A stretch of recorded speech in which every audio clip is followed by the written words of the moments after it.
வரைக்கும் நீங்க மோட்டிவேட்டே ஆக மாட்டீங்க. ஆனா செஞ்சாதான் பலனே கிடைக்கும். பிச்சைக்காரன் படம் பார்த்திருக்கீங்களா? அதுல சாமி கிட்ட போயிட்டு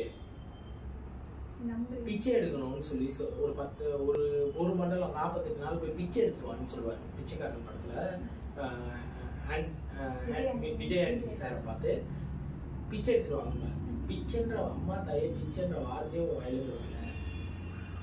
செஞ்சா கிடைக்குமான்னு கேட்க கூடாது, செய்வியான்றதுதான் விஷயம்.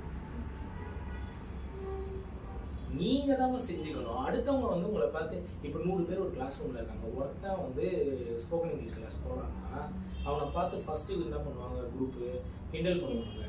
செகண்ட் குரூப் என்ன சொல்லுவாங்க, நீ என்னடா 30 நாள்ல இங்கிலீஷா அப்படின்னு கேட்பாங்க. இது எல்லா இடத்துலயும் நடக்கக்கூடியதுதான்.